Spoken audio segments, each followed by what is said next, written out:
Alright, so we're working on this '07 Chrysler Aspen that has no compression on cylinder 2.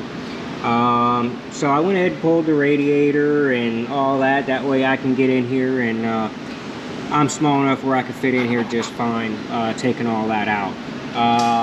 But it's going to have to come out one way or the other, so I went ahead and pulled it. So you can see right there that this cylinder head is pretty much gone. So that's why we have no compression. There's the lifter. So that's the problem.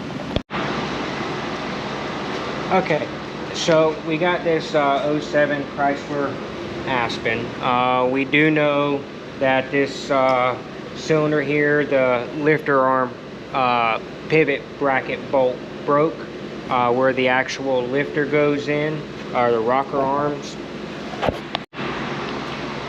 Alright, so we got this 4.7, which we showed you where everything was broken. We got no compression. So what we're going to do is we got the okay to replace the engine. This is an extended warranty company, so they're supplying the engine.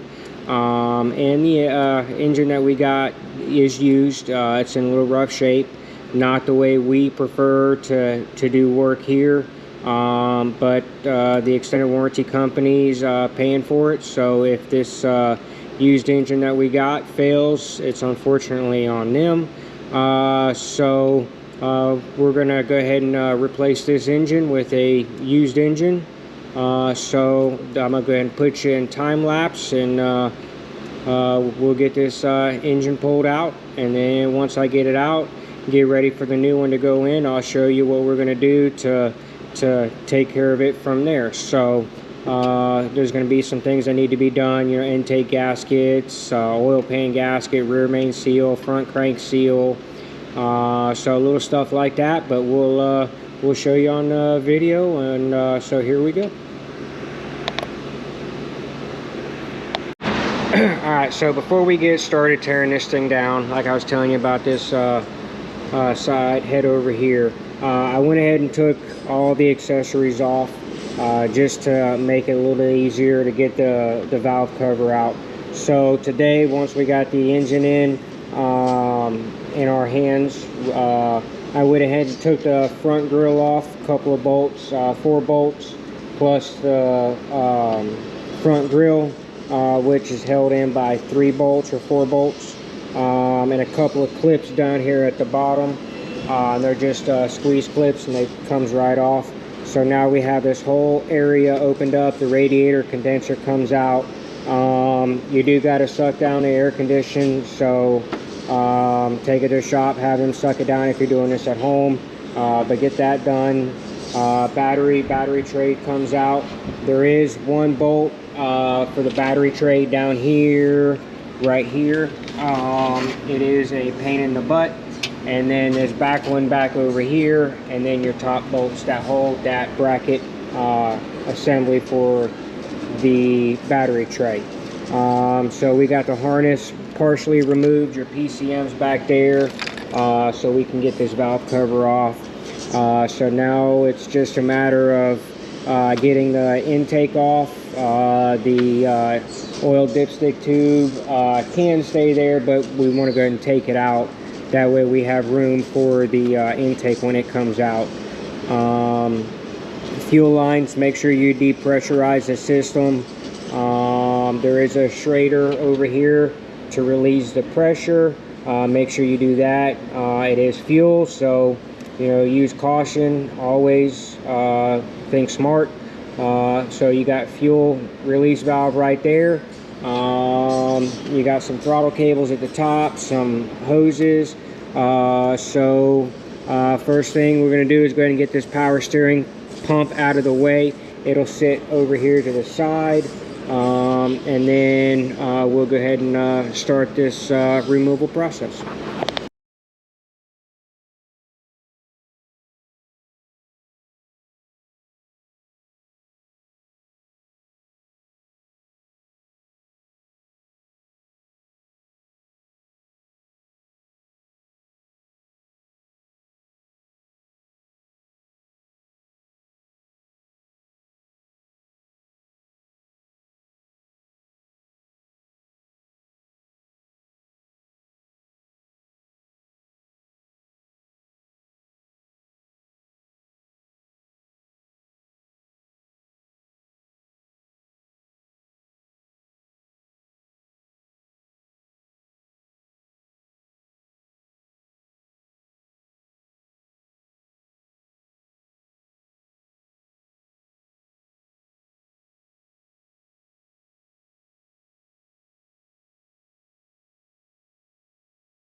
All right, so we're underneath of this Chrysler Aspen. It is a four-wheel drive. It's a little bit more work to be done. But here's what we got. One, we got to get the exhaust bolts taken out. There's a bunch of bell housing bolts we got to get loose. Got to get the starter out of the way, which is one bolt facing one way, one facing the other. That way we can access the torque converter bolts. Generally can access them through the starter. Some applications, which this is not one of them, can access through the side cover over here. So we'll get this bell housing bolts loosened up, the torque converter bolts. I went ahead and took all the spark plugs out. That way it's easier to rotate the crankshaft to loosen the torque converter bolts. So we're gonna go ahead and start fighting getting this transmission loosened up. That way we can get ready to take the engine out. So the last thing we're gonna take off is the motor mount bolts, so that way everything stays secure and in place. So here we go.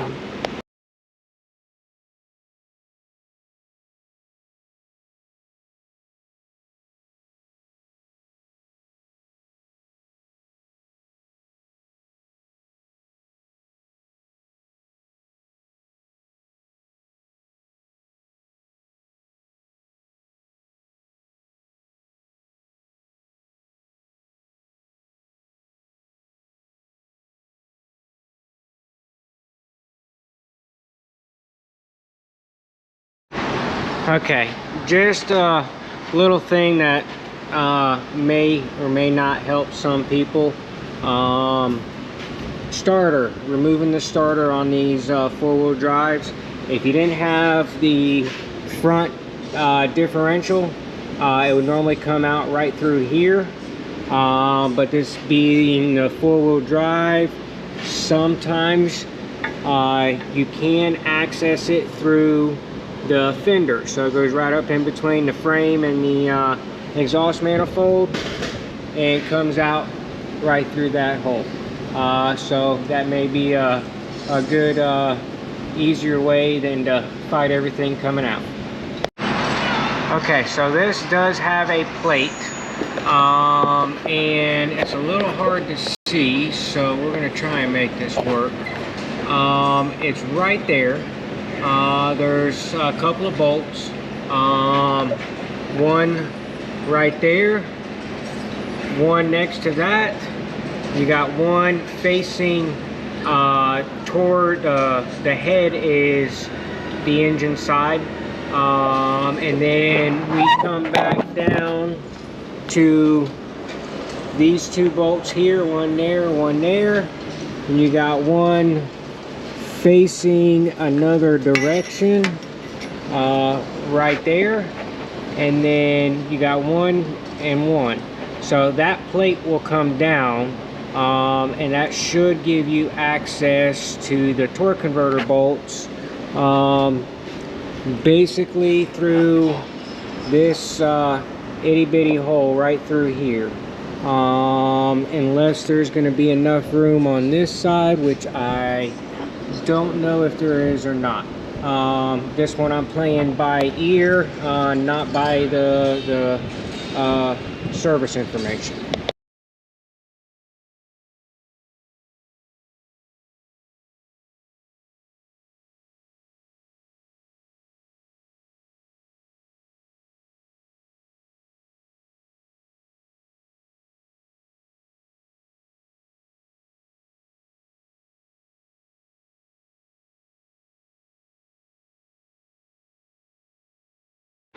Okay, so sorry my battery died. I went ahead and loosened 4 bolts, 2 bolts per side for the exhaust.